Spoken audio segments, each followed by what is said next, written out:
بسم اللہ الرحمن الرحیم۔ کیا آپ نے نہیں دیکھا اس کو جو ابراہیم سے ان کے رب کے بارے میں جھگڑا کرنے لگا؟ وہ غرور میں تھا کہ اللہ نے اس کو سلطنت بخشی تھی۔ جب ابراہیم نے کہا کہ میرا رب تو وہ ہے جو جلاتا ہے اور مارتا ہے، وہ بولا کہ جلا اور مار تو میں بھی سکتا ہوں۔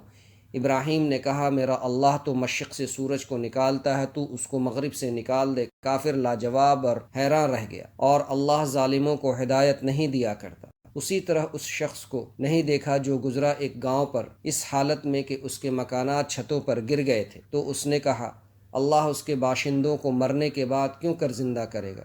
تو اللہ نے اس کی روح قبض کر لی اور 100 برس تک اس کو مردہ رکھا، پھر اس کو دوبارہ زندہ کر دیا اور اس سے دریافت کیا تم کتنا عرصہ مردہ رہے ہو؟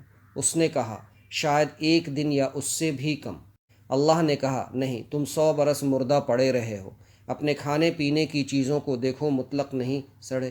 اپنے گدھے کو بھی دیکھو جو مرا پڑا ہے۔ غرض ان کا یہ ہے کہ ہم تم کو اپنی قدرت کی نشانیاں بتائیں تاکہ لوگ عبرت پکڑیں۔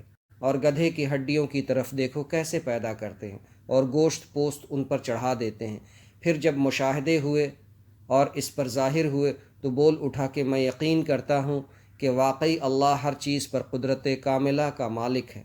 اور جب ابراہیم نے کہا کہ اے میرے رب، تو مجھے دکھا دے کہ تو مردوں کو کیسے زندہ کرے گا؟ اللہ نے کہا کیا تم اس پر یقین نہیں رکھتے؟ کہا کیوں نہیں، لیکن میں اپنے دل کو اطمینان دلانا چاہتا ہوں۔ اللہ نے کہا اچھا 4 پرندے لو، پھر ان کو اپنے ساتھ ہلا لو اور پھر ٹکڑے ٹکڑے کر دو، پھر ایک ایک ٹکڑا ہر ایک پہاڑ پر رکھ دو، پھر ان کو بلاؤ، وہ دوڑتے ہوئے تمہارے پاس چلے آئیں گے۔ اور یہ خوب جان لو کہ اللہ زبردست ہے اور بڑی ہی حکمت والا ہے۔